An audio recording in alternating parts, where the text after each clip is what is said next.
quality, consistency, and the quickest turnaround times in the grading industry, we are proud to partner with SGC Grading. Check them out at www.gosgc.com. Experience, quality, consistency, and the quickest turnaround times in the grading industry, we are proud to partner with SGC Grading. Check them out at www.gosgc.com.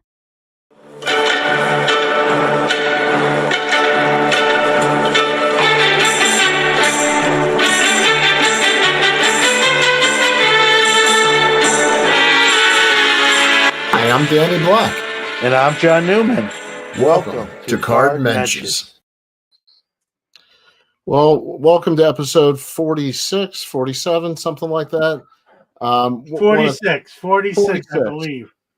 Before we get started here too quickly, I just want to give a shout out to our sponsors, Stadium Insurance. Guys, if you have a collection, you need it protected, check out the Stadium Insurance app. Easy, snap a picture, and get covered. Also, I know a lot of people are starting to check out CIA auctions. That's Collector Investor Auctions. That's Texas Snowman and Chris Sewell, and they are really doing a fantastic job over there. I've heard nothing but good things, and they are growing quickly. So CIA Auctions, and thank everybody for that. And that's cool. If you win an auction, you can tell people you bought it from the CIA. Exactly. So what are we up to tonight, buddy? How are you? Not much. I just got back from vacation with my wife. Everyone's favorite national venue city, Atlantic City. There's I know it gets a bad rap, but like if you stay on the beach in a resort on the beach and just it's not a bad way to decompress and get away from the everything. And it's back to school time next week for me. So, well, what are we talking about tonight? So, we just had, and I didn't go, you went, we just had Fanatics Fest in my hometown, not Manhattan, but New York City. And, when, a lot of people are drawing comparisons between that and the National, and the National's better. I like Fanatics Fest better. And so today we're just going to talk about why do we have to have a favorite show? Why can't we like more than one show? And things pertaining to shows, and why do we always compare shows? And sometimes when we compare shows, this is a point you brought up off the air. Sometimes we're comparing shows that really shouldn't even be compared to each other because they're really different criteria. So that's what this episode is. It's going to be a show about card show and sports shows. That's very deep. I'm proud of you on that one. It's almost like a Seinfeld, a show about a show about whatever. Shows. Yeah, or a show about shows. I don't know if that's a good description, but that's what it is. Well, it started because I did go to Fanatics Fest, and I wanted to go I think that's the comment of the night right there, Danny. Well, right, your favorite show is the one that you're at. Yeah, it's a great comment, but we're not giving the award away yet. Right. Well, now it's the leader in the clubhouse. Ruben making a good point. Hello, Mark Hoyle. So I went to Fanatics Fest, and I went just because I wanted to see what it was about. I didn't go because I loved it. I didn't go because I hated it. I went with an open mind, just to see what it was. And you can't hate it if you hadn't ever been there yet. You can't. Plenty of people in the hobby did. If you ask people before Fanatics Fest, that's not fair. Well, that's the point of the show tonight. Yeah, that is. All right, there we go. Fair it enough. All comes full circles. Now I know I am here. For a minute, I'm like, what's going on? The show about shows. So I guess my first question is did anybody else go to Fanatics Fest? Or is your initial reaction, heck no, would never go? And I think I heard from a lot of people beforehand saying, heck no, they would never go. And it was interesting. I'm going to venture a guess before we get the official I don't think this chat room many people went, and I don't mean that in a negative sort of way. Like, you know what I mean? I just don't think it's the MO of a lot of the guys that I could be wrong. You know, if someone did. I had want to Mensches. There we Menschfest. go. What the word? What city would It's that really be just a held good in? dinner. It's more like a good dinner. Yeah, what? There's a question. What city should Mensches be held in if we only could pick one all the time? Oh, obviously Baltimore, um, but don't you think that most people going into Fanatics were, if you took a poll, were negative on it in hobby socials, or do you think the hobby was excited for it? I think it was both. I think people who were going, let's be real, I think everyone that was going was excited for it because it was the first one. No one had an idea what it was going to be like, right? I think I think then the other half of the people who didn't go, I think half of those would hate on it, and the other half were like me who didn't go, but I asked people who went, what was it like? What did you think? Give me the pros, give me the cons. And so I judged it on people who actually went. But I didn't prejudge it. Well, Mookie's comment's interesting. What's up, friendos? I was at the East Coast National, and several dealers said they had out-of-towners who were visiting for Fanatics Fest and decided to do the East Coast National as well. Yeah, I think so I want to ask Mookie and everyone else. There's a little backstory there. You know it, right, Danny? You know about this, right? I do know. So for those that don't know, Fanatics / Michael Rubin tried to buy the East Coast National. The East Coast National said, we're not selling the East Coast National to you. So what did Rubin do? He scheduled Fanatics Fest the same weekend as East Coast National as kind of Bafungu to the East Coast National. So I want to ask Mookie, how was the attendance? How crowded? Yeah. Did you now? Let me ask you this: two pronged. If you've been before, was the attendance on par from ones you've been before, or lower, or if it's your first time? How was the attendance in your opinion? Absolutely. And a couple weeks after the National is tough for a lot of dealers. I wanted to put this back up here because this is how I almost described it to you exactly. It's like a fan fest. And it had a card show portion off to the side, but it was much more like a fan fest. Here, Mookie says East Coast National was very healthy, on par for sure with last year. Well, good. All right, good so for them. So back to Michael Rubin, East Coast National said back to you, right? And there's no truth to the rumor that you had to wear all white at Fanatics Fest. That's not a good idea for me in more ways than one. Right. That's all I'm going to say. And a happy Labor Day weekend to everybody, by the way. Yes. And if you're in the teaching or school industry, welcome back to school. Yeah, or you have kids that still go to school. Yes. I got to get, so there's preliminary talk between me and the group of dealers I set up with here in the Syracuse shows about setting up at the East Coast National. I don't know. Like I told them, I don't know how, if there's a waiting list for table space, if you can even get in there, but we're at least going to probably attempt that next year. So, and I'll invite Michael Rubin if he wants a table too. I'll confess, I've actually never been. It's been years. I'm not gonna if you ever hear me tell my Mr. Mint, my brush with Mr. Mint story, that happened at an East Coast National many moons ago, 85 to be exact. And I probably went to a couple after that, and that was like the last ones that I've been to. All right. And getting back to the point of our conversation, everybody was comparing Fanatics Fest to the National. Yeah. And that's but you as someone who went, you told me it's not, you can't compare the two shows. It's apples and oranges. And Mookie says 500 tables at the East Coast National. Just try and stay out of the basement. It's less busy down there. I mean, the 500 tables. I don't know what size show.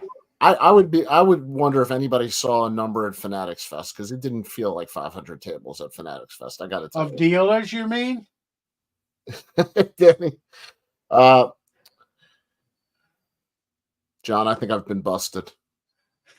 See, I don't have to look off camera because my teleprompter is in front of me. Tells me what to say. It's my chat GPT show teleprompter. So I don't have to I'm looking at it and talking at the same time. Hypothetically, the Orioles are up 1-0. Hypothetically. Anyway, I would say that it did not. You got busted though. Ruben's on the ball, man. That's I know. Good catch. I'm absolutely fessing up to it. I didn't catch it, but I knew you were. I knew about it. I didn't catch you because I knew about it. I'm doing this for a lot of years. This is Ruben didn't know when he caught you. That's the difference. This is one of the first times anybody's ever caught me. And see, be a Mets fan. You don't even care about the game anymore. And you can just focus on the show. It's for those that are wondering, the Mets, the last check, which I don't even care, the Mets are losing now to the Chicago White Sox of all teams. Well, that's pretty embarrassing. So they can't listen. It's par for the course. Everybody was comparing Fanatics Fest to the National, and I think it's apples and oranges. The National is a card show and memorabilia. So what's the definition of card show? Because if the deal is set up at the Fanatics Fest, it's a card show within maybe a bigger event. So, well, it was a card show off to one side of the show as part of 4-1 Metsies, John. Keep that name. See, I use reverse psychology. I'll keep besmirching them and they'll win. So I use reverse psychology. That's the trick. That's hysterical. Now I'm self-conscious, Ruben. But I think the National is where I would go to buy a card. I cannot see myself anticipating finding a specific card at Fanatics Fest. I might browse to see more modern stuff, but I wouldn't go there expecting to find, the National, they say if it's not there, it's not anywhere. That would not be the motto of Fanatics Fest. Fanatics Fest would have a lot of sports fun, run the 40, watch Adam Schefter up on the stage, listen to panels with athletes and industry insiders, and there's a card show over on this side. And it was what it was, but I wouldn't go back there to go there for the card show, if that makes sense. I would bring my kids back and enjoy the whole thing like one big. All right, this is only an opinion. This is only a guesstimate. Of the dealers, did you walk around where the dealer tables were? I did. What percentage of them, and again, you don't know officially, but if you had to guesstimate, what percentage of them also set up at the National, would you say? Is it 50%? Is it 25%? I would say that's a great question. It was definitely, I think, a lower percentage than I would have expected. But to be fair, Fanatics Fest, from everything I've heard, was expensive as heck. It used to have card shows at Timberwolves games. People came for the game, but some went through the card show. It's cool that some players looked at cards. Yeah. I mean, I'd like to see more of that. Like they do a show now at Fenway Park. I like to see more stadium type events, and not just baseball. Like Stoops just said, that's NBA. We can have it in any sport, right? How about a football? I know football is a huge tailgate stuff, so you're not going to get a lot of people necessarily coming in the stadium early. But maybe at a basketball, baseball game, last year I contacted the Syracuse Mets with floating that idea.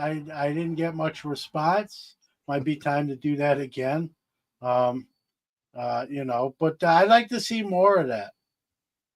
I think that's good. And I think you're going to see Fanatics do a lot, some of that stuff as well. Did you hear Burbank just rebranded itself as the West Coast National or the West Coast? The West Coast Card Show. West Coast Card Show. They want to be the West Coast National. Well, you can't use the National name. I know. But I think maybe you. Well, how does East Coast National do it? Well, now we know how they do it, but before that, how did they do? Do you think that was a smart move? I think that's a brilliant move because that's supposed to be a great show. What does it really change? It takes it away from it being a Rob Varish. It's the same show. Like if I come on next 2 weeks from now with Mensches and I say, "Hey, I've legally changed my name. My name is Mike Appleby," right? It's still me. So Mookie says, I've been in the Javits Center for Comic-Con multiple times. Wow, that's a big listen. Yeah, I've been in there too, not for an event, just kind of walking through. So, but that's a big statement for Mookie here. I'm not sure Mookie's wrong on this one. And you were there, so yeah. I gotta say. Now let's assume that to be factually correct or close enough to call it. That's a big deal because I think if you're Ruben and the Fanatics group, right, you're basing how the first one did with how many of these you're going to do. There's going to be another Fanatics Fest, and it may be somewhere else, and it probably will be at a different location. I think the next one is what, Orlando or somewhere else. Yeah, but if you come out of the box and you have just an okay one, that's going to kind of kill your vibe a little bit of how many of these you want to start. I know Ruben's got like a big bank account, but you don't want to lose. He didn't get rich in the first place by losing deals. And you're talking about Michael Rubin. Yeah, what did I say? Not Ruben Snyder. I would just. Oh, yeah, Michael Rubin. Rubin. Good Shabbos. Thanks, Larry. But can you compare Strongsville? I've never been there. You've been there? I haven't. Ruben says the Pittsburgh Fanatics Fest just got canceled already. I got that in from my LCS today. Very interesting.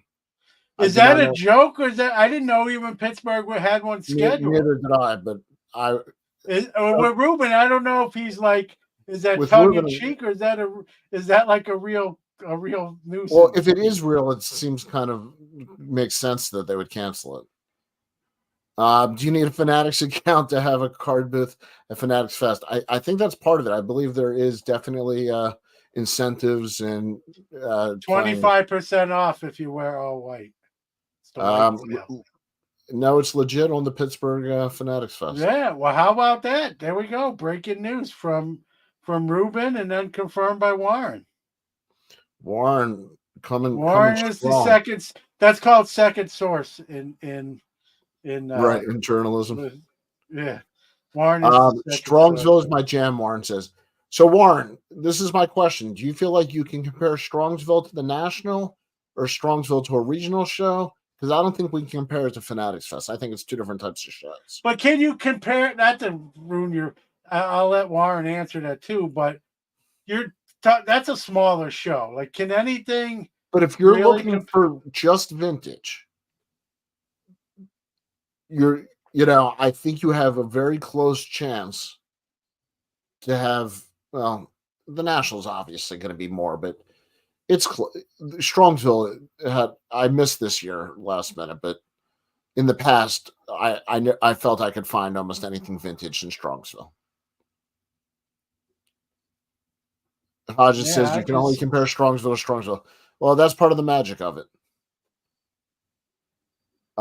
Warren says they are different, but I'd rather be at the smaller show like Strongsville. See, there you go. That's why you don't have to have really a favorite. You can like all the shows, but prefer one over another, right? I go to multiple shows. Yeah. I And, love Stukes' comment right off the bat, right? It's the one I'm at is my favorite one, right? yeah. Well, It's that for saying people, like a bad day fishing is better than a good day at work, right? Well, a bad day at the show is better than a good, just being at the show. So this one's for you. well, this is Dan Ryan who's lives in the Syracuse area, like me, and the next one, Dan, is September 8th. Next, not tomorrow, not this Sunday, but the following Sunday at the fairgrounds. Doing your normal thing. You want to give a shout out to you want to give a little commercial. If you're coming to the show, bring your money and your Bring card. your SGC cards for bulk sub. I'll be Syracuse Fairgrounds September 8th, in Watertown, New York, September 21st. That's a Saturday. There you go. There's my middle of the show infomercial. We got to get you a custom commercial. Well, it would change. You'd have to. It's a live read. Warren says, because I love the intimacy of Strongsville, but the strength of the cards available is amazing and paces the national, in my opinion. Yeah. That's a great line too. Steal a little bit from Forrest Gump, but card shows are like you just don't know what you're going to get, and that's the beauty of show. What are you going to find? You're going to get a deal. Are you going to sell something that and make money? And that's both ways. As a dealer, as a consumer, if you bring cards, the shows, right? There's no. I don't know if there's a bad. I guess there could be a bad show. I mean, there could be a bad show. Let's be truthful. I've had bad show as a dealer. Not too many, thankfully, knock on wood. But I've had a couple in 30-something years of 37 years of doing shows and going to shows. So, well, I'm going to give a shout out to one of my local shows. Larry says he prefers Chantilly, but now that he lives in Nova. It's easy to get to. Went to small shows when living in Denver. Yeah, Northern Virginia. I hear a lot of good things. Have you been to the you? I've been to Chantilly. Yeah, I hear lots of great things. That's a show I need to get to. I would like to know if anybody's been to Dallas and Chantilly, because I've heard. I've been to Dallas. I've been to Dallas twice. I have not been. So I got you. I got you 2-0 in the Dallas column. You got me in Strongsville and Chantilly. Dan says, NFL kickoff weekend for a card show will be fun. Lucky my Packers play on Friday in Brazil, so the kickoff weekend won't pull me away. Well, so I want to ask Dan, will his flight from Brazil get back in time to get to the show on Sunday? Dallas, no Chantilly. Well, that's interesting.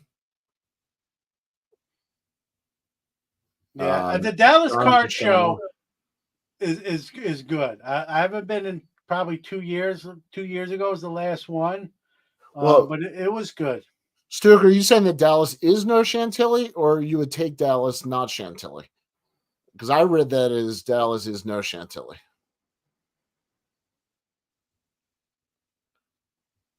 Larry says Chantilly is great. That's an interesting comment from Larry here too, because I've heard it compared to being a small national. So it's. Gotcha. I've heard that from different people. Yeah, I mean, Chantilly's also known as a big autograph show. The national that checks the box with the national, right?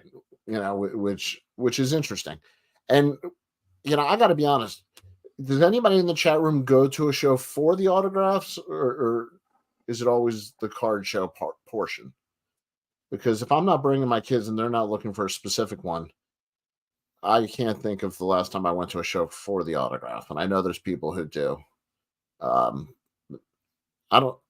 guess if I had the right rookie card and the right person was signing for the right amount, but Koufax doesn't do card shows. He does signings though, but only like 2 to 3 a year. They're a fortune. Yeah, they are. We priced this out last time, I think. Yeah. So how big are your shows? Mine? Yeah, the Watertown and the other one. I thought you were speaking to everybody. Mine. So Watertown's the smaller of the two regular ones I do, at like 55 tables. Syracuse is about 120. And then we have a big one in December called the Mega Show. And that's like 160 tables. Well, that's so there you go. 160 is not terrible. Ruben says cards first, and if there's someone's there I want, then it's a bonus. Yeah, that's fair. Yeah. Yeah. Chantilly, I wonder how many tables that actually is. I feel like that's every time I hear Chantilly, just the way my mind's wired, I hear the Big Bopper singing like Chantilly lace, blah blah blah blah. Face, yeah. So now I can't get that out of my head. Warren says, I'm not waiting in line or paying the extortion. They ask for signatures. I'll buy on eBay for a ton less. Yeah, that's the problem. Like, even like at this year's National, like I have Mean Joe Green autographs. Unfortunately, I've never met him. I would love to meet my football idol. But I can't justify like spending a half a day or more of my National waiting in line. So if anyone knows Mean Joe Green and can make that happen, let me know. Right. Well, you can use your Lawrence Taylor contact. Our club in the Twin Cities has monthly shows. Has monthly show for 48 years. Wow. Golf tournament member, Hall of Fame banquet after, fantasy baseball league, senior lunches, Twins 58 table show. Good mix. That seems like look, they got a bunch of events. That's the all-American town right there. That's great, man. They got a club, like they got events. Yeah. We need to see more of that, like in other areas too. Good for Stooks in that group. But we need to see more of that. Mark Oil says, I don't go for the autos, but if the price is right and it's a guy I collect, I'll grab one. The local shows always have the lesser-known players, which I like. That's a good point. John, Dan wants to know, do you guys have more fun shows now as an adult, or did you have more fun as a kid? That's a tough question for me. Great question. It is a great question. I did my first show as a dealer. I was 15 years old at 1987, and I've really done them since then. So I've kind of done shows as a dealer. I will say this. I enjoy going to shows that I'm even not set up with because I don't have all that, the gear to lug and the full car to unload. So I like both aspects. I like the dealer aspect because usually you have a good show, you make some extra money to spend right back in the hobby or on some personal collection items. But I also like going to the National and not being set up and walk around and buy stuff and talk to people. So it goes back to Stooks' original comment, right? I like any show I'm at. And I don't remember. I know this is going to sound sad to say. I don't remember a lot of shows as just a kid not set up. You know what I mean? Setting up at age 15. Maybe, I probably went to less than two hands, counting on two hands of shows I went to as a kid before I set up as my first one on the dealer. So I'm kind of like Menudo. I really got indoctrinated. I'm like the Menudo kid of card shows. Ruben says he has more fun now because he has money. Back in the 80s, shows were cool. Where do I come up didn't with this? Get much. Sometimes I even make myself laugh. Well, let me put up this comment here from Warren. Warren says, drink another Crown, John. I'm not drinking tonight. This is just RC Cola. It's Royal Crown Cola, but it's no Crown in it. Right.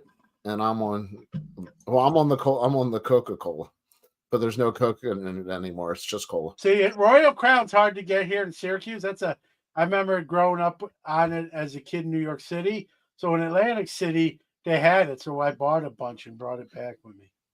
I'm trying to eat a little healthier. Nobody. So my Menudo. Menudo. My one soda. I grew out of Menudo. I should, but I'm sticking around. I'm like the Lou Pearlman now of Meduda. No moon pies. No. Do you have moon pies with the RC? No, you know what I grew up on? As going back to like you know what my breakfast was, which will explain some stuff. I joke around. I never got my cavities from Topps gum because I traded my gum for people's cards. You know where I got my cavities from as a kid? Soda and Yodels. Remember Drake's, like the Yodels, which they still make? That was my breakfast. Yeah, the Yodels, the chocolate with the cream, the swirls. Isn't that Yoo-hoo? No, I'm talking about the cake. Yodels, that was my breakfast. That was my breakfast. Yodels and soda. Breakfast of champions. Stu said he was 24 before he went to his first show. He had to drive 4 hours to get there, growing up in the boonies. Yeah, that's probably why maybe appreciate shows even more so because of that. I think I enjoy shows much more now, and even if I don't make a purchase or sell anything, I definitely think I enjoy it more now. I think getting more friends in the hobby also makes it more enjoyable. It becomes a little bit more intimate. The room becomes a little smaller. I do like Twinkies, but Yodels was like, I don't know if it's because my grandparents bought them and stocked them and I kind of grew up on them, but I like Twinkies. I never kicked a Twinkie out of bed. I'm not going to touch that one. Larry says, do you still have teeth eating Yodels and pop? No. I have missing teeth. Luckily, they're more in the back than anywhere else. Dan says, people always talk about kids in the hobby, but as a kid, the main thing that made it fun for me at a show was budgeting $10 on cards and people treating me kind. No need to have free stuff for kids. Yeah, no, that's a good point. Well, and look, dude, just treat them with respect and it goes a long way. Yeah, it's true. And and now some of these kids, we all know, right, what they're walking around in their Zion cases and their money in their pocket. It's shameless plug. It's scary. I always try to, and I'm not just saying this because of dance. I always try to give, like, if I see kids at my shows, I'll give them something, whether it be a pack or some cards.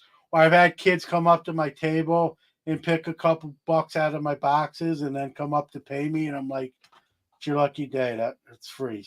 You know what I mean? So I try to do stuff like that as much as I can because I remember, being a 7-year-old kid in the hobby myself and people being very supportive of me back in the 70s and early 80s to date myself. So, I try to do that now, and I'm in a position where I can, right? Giving some packs away and some cards away for free doesn't hurt me. It makes me, it's quite the opposite. It makes me feel good. So it's a great point by Dan Ryan, right? I'd like to see more dealers kind of do that. Not going to make or break you, and it's just good. And they, these are the next group that's going to carry the baton forward in this race, right? Whether we want to admit that or like to admit that or not, right? That's, I was 7 and now I'm 51, and there's going to be the new 7-year-old's going to be me someday, and that's just the circle of life. So I'm very cognizant of that when I see kids. I love to see kids, and the thing that really warms my heart, even more than just seeing kids in the hobby, is I'm seeing more kids, man, be interested in vintage cards and players that they were never even alive to see play, and that's always very cool to me. And I catch myself, especially I see it a lot, obviously at the National. I always catch myself like stopping when I see that and watching, almost like kind of in a creepy sort of way. And then the light bulb goes on and be like, okay, you can't stare, dude. You gotta go. I was so proud. My son got an autograph at a show and he wanted Bo Jackson. My son is way too young to have seen Bo Jackson play, but just from hearing the stories and learning about it, this was awesome. He got to meet Bo, and now he's a Bo Jackson fan forever, even though he grew up years after his career. I'm going to answer this question from everybody's buddy, Mark, right here. I'm assuming you're doing your first show, Mark, and you're asking this for that reason, and congratulations. Sign up for the first time. Any advice besides having cards, price, and having change? Yeah, I'm a pricer, so people have heard me get on that soapbox. I don't think that's a prerequisite.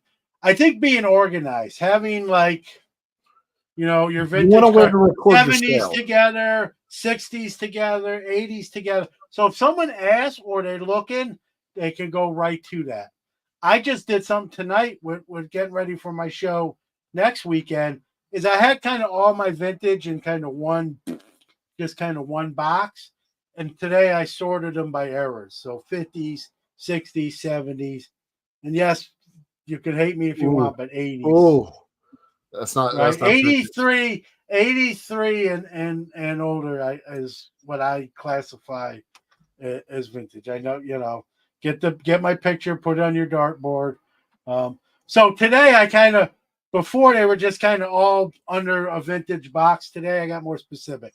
So that's one thing, Mark, and you can do that, if you have like game used, you can put game used together. If you have auto cards, you can put so the better organized you are. So if someone comes up to you and says, hey, I'm looking for, I have mine stuff by team. So if someone says, hey, I'm like in Mark's case, hey, I'm looking for Red Sox, I can point to the box and boom, all the Red Sox stars are going to be in that one section.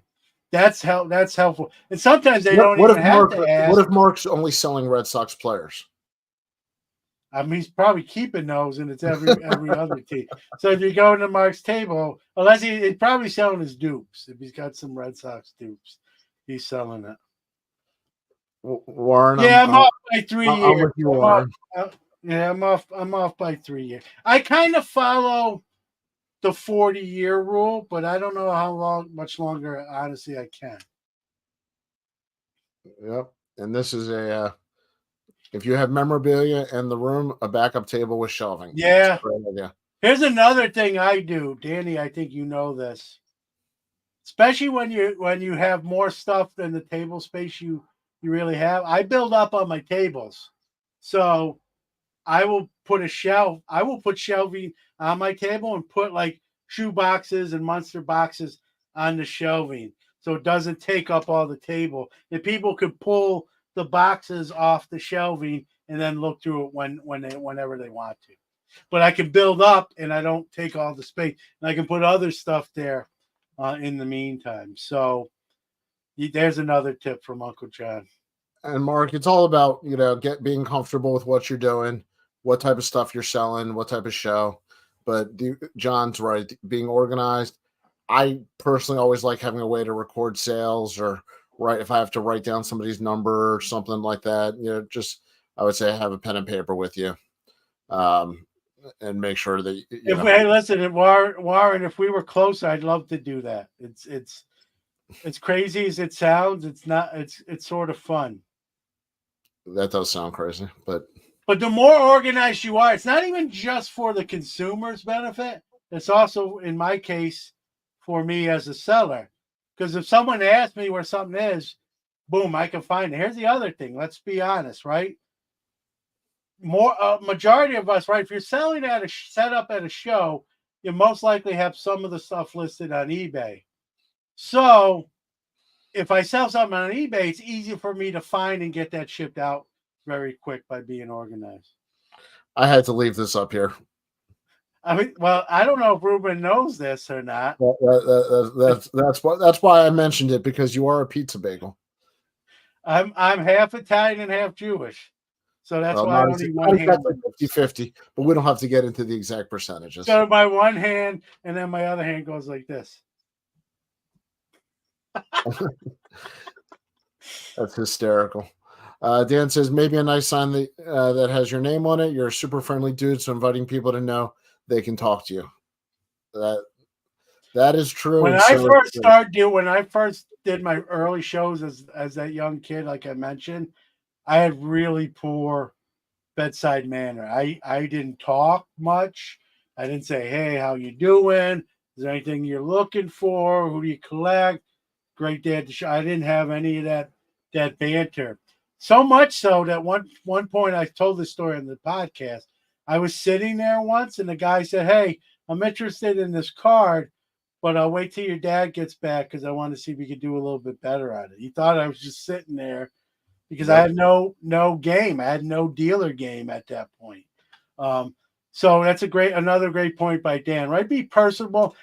I try not to be too over the top. Like every person that comes to my table, I'm not like, hey, how you doing? You know, I don't want to be game show guy. Hey, how's it going today? Welcome. You know, there's Larry from Syracuse. You know what I mean? But right. Where's the double point? Welcome. What are you looking for? You need money for cards?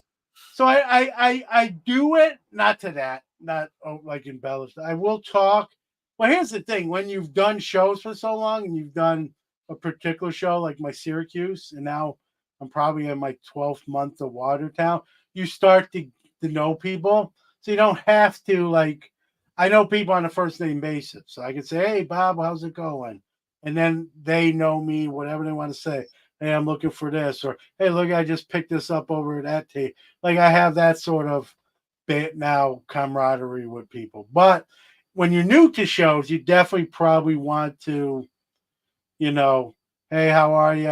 If there's anything I can help you with, if you want to see something out of the cases, don't hesitate to ask me, that sort of thing. So it's a good show. Now we've turned into like show advice. Well, both of us have done it. A Collector's Dream, Orlando. Hello, everyone. What is going on, Orlando? I do want to wrap up on some of the card show stuff. I don't want to leave it hanging out. Yeah. Has anybody been to card shows out west? Not me, Dallas. Has anybody been to Burbank? I've heard that one's good. That's why I want to hear about it. Well, this is just good common sense. Let me put that. Just good common sense. Comfortable shoes, deodorant, water. Yep. I will tell you this. That's whether you're attending or working. Yeah, definitely comfortable shoes. I will say this, man. For this year's national, you know, out of the ones I've been to, this was the first time my feet really didn't kill me. And I wore 3 different shoes during the week. So maybe rotate. I told you got to rotate. So I think the trick is not even just comfortable shoes, because I wore one national, I wore Hoka's like the whole show and my feet still hurt. This year I wore those. I wore some Hey Dudes and something else I brought. And my feet really didn't hurt. My back hurt. I'm not going to lie about that. My lower back was barking, but my feet really weren't. I remember, breath mints are nice. I go through them. 2 or 3 in some cases. I recommend it. I pop them. I pop them all day like an addict. Well, maybe you are a breath mint addict. I just want to be ready, so I don't get caught off guard. Well, maybe we'll see that commercial. Have you taken certs between the years 2012 and 2024? I'm fine. I'm fine. You might be entitled for compensation. That's hilarious. So nobody's been to Burbank, huh? We have a very Midwest East Coast side. Thank you, I think. How do you want to take that? Well, listen, I went to Atlantic City. I came back 4 pounds lighter because I skipped lunch there as well, and I didn't drink soda that much like I usually do. So, Stux, is this your first time doing this show? Curious. Fargo. I've actually heard the Fargo show is good because there's nothing else around. Here's an interesting question. What's the smallest show you've ever went to? So for me, I went once to a 20-table show. 40 years. There you go. That's the smallest show I've ever attended. I've heard stories where someone walked into a show and there were 7 dealer tables. Can you imagine that? That's not a show. That's a couple guys getting together. Yeah, that's a card store inside a show. That's what that is. That's a true story. That's a true story. Now, this is a weekend. The Bison football game Saturday and the card show Sunday. There you go. Never had regular big shows in Denver until I moved, and I was there 47 years. That makes no sense, man. Denver is a big city. You got what? You got NBA. You've got, hockey at hockey with the Avalanche now, and like, I'm surprised. I'm surprised by that. I've been to a show with 5 tables. Yeah, Vintage says 50 tables. That's my Watertown show. That's my monthly Watertown show that I'm doing. Which, by the way, I know I talked to you before. So starting in November, I don't think it's going to be every month, but starting in November, JSA is going to be at that Watertown show. So there you go. You just did your Seinfeld voice. Who would think JSA would come to Watertown? What's the deal? They're gonna be I don't there. get it. It's a small show. They're coming. That's crazy. They don't explain it to me. All right, there's my Seinfeld. My bad Seinfeld. Dang, what is going on? Larry says we did have Mile High auctions. Well, I guess in Denver you do get that at least. You want to hear my what's the Newman impression when Jerry says, "Hello, Newman," and then he says, "Hello, Jerry." Ruben says John is a master of his own domain. Yes, he is. We could do Seinfeld all night. Yeah, that's the perfect sitcom for this show. I don't know. I'm a MASH fan, but Orioles took the lead 3-2. I know everybody was very concerned about that. Yeah, well, here's the thing with Zion too. Newman.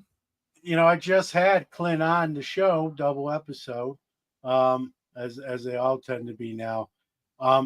Even if they can't be there, but you want to represent them, that they got to talk to you and get that. But they can get your product, and much like I do with SGC in the bulk sub. And no, before anyone asks, I have no plans to set up as a Zion. I already can't cover all the ground I cover now, unless someone wants. Thank you, Warren. Yeah, I like MASH too. I like it more as an older. When I watched it as a kid, some of the humor went over my head. It's not a kid show. No, I know, but I did watch it as a kid. Yeah, no, definitely. I could put on almost any episode and enjoy MASH.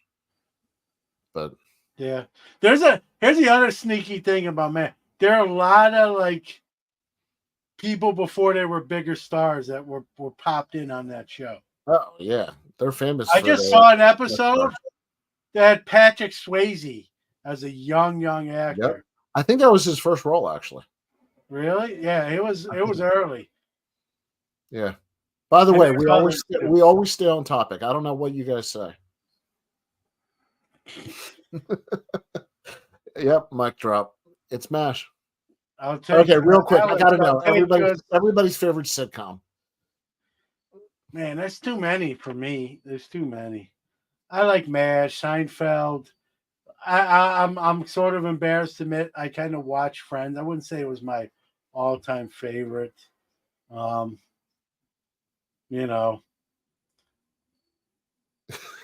says I'm so confused. I don't know. I was a big Saturday. I don't know if you consider it a sitcom, but Saturday Night Live back in the heyday was big for me. I don't know if that's a sitcom or that's a variety show. Curb Your Enthusiasm. Yeah, that's a great one. I'm almost thinking Beverly two eras, right? Younger version. Gold. Three's Company. How about Three's Company? Beverly. How about? I was a big Three's Company fan back in the day. Yeah, Hill Street Blues. I was being a New York City kid. Warren says, "Don't be embarrassed about Friends." I love it. Yeah. How about Hill Street Blues? Anyone remember that? That wasn't funny. That was serious. It wasn't funny, but it had funny moments. They had characters on there like I can't remember the one guy would bark and stuff like "Brr, brr, brr," and I remember the captain like, let's be careful out there. You'd always do that. Cheers is a good call. Yeah, I like Cheers. Yep, that is a good call. And Newhart. Yeah, I like Newhart. I didn't watch too much. I was a big Carol Burnett kid. Carol Burnett show. That there's some skits on that to this day are still like classic. WKRP. Barney Miller. WKRP in Cincinnati. The turkey episode, the Thanksgiving episode, might be one of the funniest single episodes in sitcom history. Barney Miller. So just little side note to Barney Miller. If you remember the character Fish on Barney Miller, played by the actor Abe Vigoda. What are you laughing? I haven't even told you. I already know where you're going with this. Go ahead. Because I told you the story? Yeah. My grandfather, dead ringer, my grandfather on my father's side, so his name was Max Newman in Brooklyn. If you put a picture of him up next to Abe Vigoda, you would think they were the same guy. Dead ringer for Abe Vigoda, my grandfather on my dad's side. So there you go. That was some good shows. I miss some of these shows. Yeah, Carol Burnett, man. That some of the skits on that, the whole show was funny, but like the one that sticks out even to this day was the dentist skit. And it's funny when the characters break character and they're laughing and trying to deliver their lines at the same time. And it's on YouTube. If you Google or if you search on YouTube, Carol Burnett dentist skit, it'll come up. One of the all-time funniest skits ever, any comedy series. I'll watch it every so often, and I've seen it. Like it's nothing that's going to surprise me, and it gets me every time. And I do need to agree with Ruben and his assessment of the acting abilities on WKRP in Cincinnati. All right, we're on the home stretch here. Nobody's been to the West Coast, so I'm very disappointed. I actually wanted to learn about the Burbank show, and nobody's been. So we need to work on our West Coast following. If you know somebody on the West Coast and they enjoy cards and they enjoy fun conversation, well, just because you're there, just because you're on the West Coast, California is a big state. It doesn't mean you're going to the Burbank or whatever it's called now card show. I'm in Syracuse, and I haven't been to an East Coast National in double-digit years, and that's only 200-something miles away. It's not you're talking about doing a table there next year, so. Yeah, how about Dukes of Hazzard? I watched that as a kid. Oh, not my favorite. Knight Rider, 18. That was 18. Yeah. 18. I have a cigar. I love it when a plan comes together. Yeah. I was scared to fly too, so I was like, I kind of lived vicariously through Mr. T.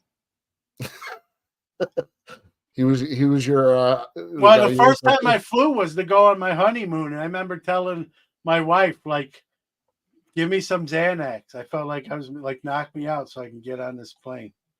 Rockford Files, that's another one. Yeah, James Garner. Evidently tonight's Nick at Night special. But this is fun, man. Like you forget about these Happy Days. Happy Day. How we miss Happy Days. MacGyver, not much, but I like MacGyver and Quantum Leap. But while we're at it, I'll admit to that. All right. Anyone want to admit they saw some episodes of Murder, She Wrote? Oh, big fan of Murder, She Wrote. Any secret Matlock. fans? And Matlock. Not Matlock, but I did see some. My grandma used to watch Murder, She Wrote, so I kind of got roped in. She was planning it. Yeah. I've also seen Dirty Dancing probably over 100 times. Not because I like it that much, because my grandma had a thing for Patrick Swayze.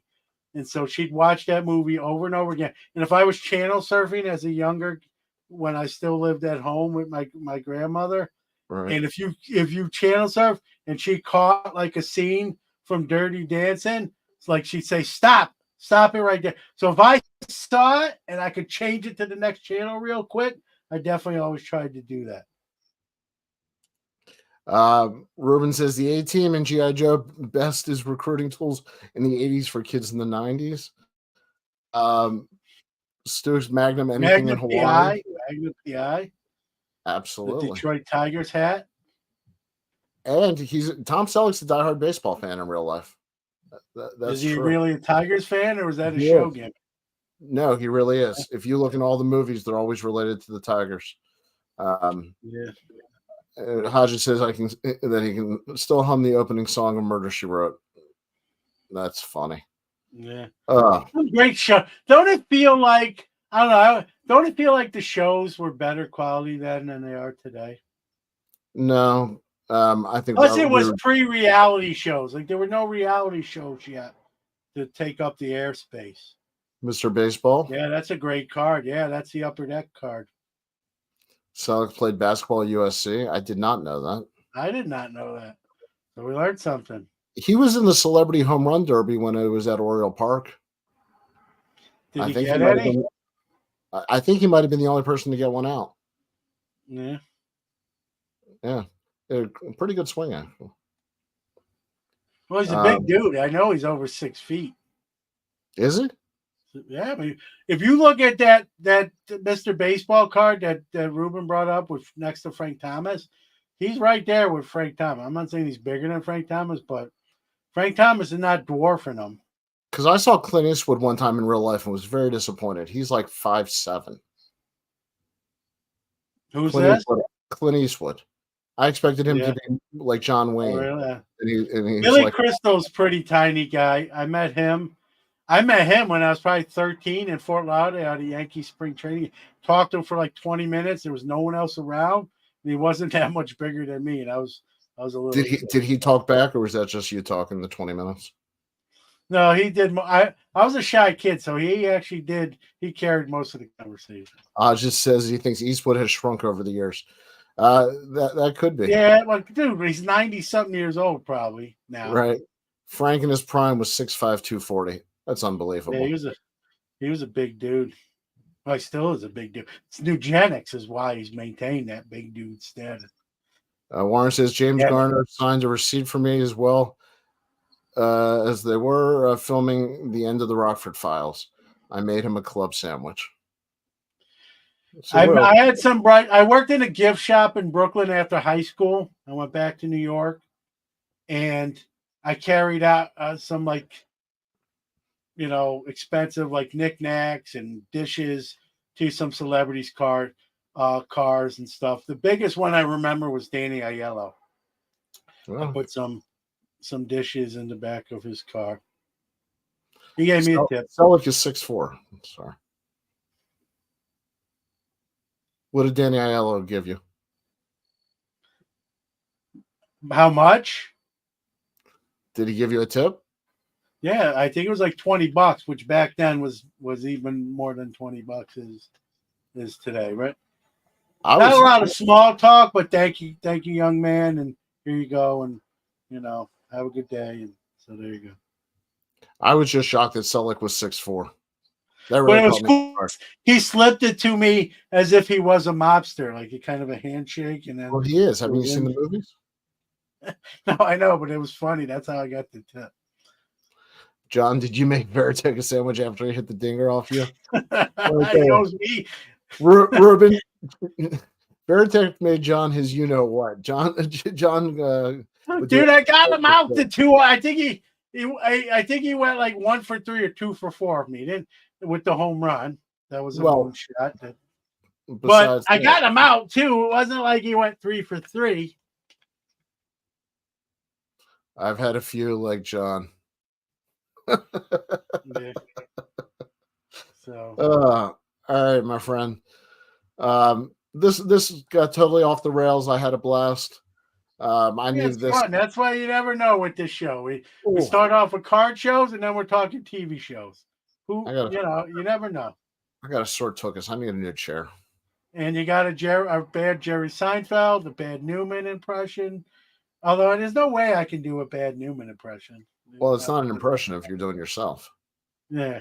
Well, I was doing the Newman on Seinfeld, so that wasn't good. But yeah, it was a pleasure to see you, buddy. Both of us were out of town this week, so people don't realize that we really did catch up on this show.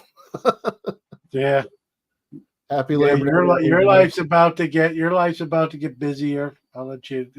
Well, we'll talk about that next week, hopefully, or in 2 weeks, hopefully.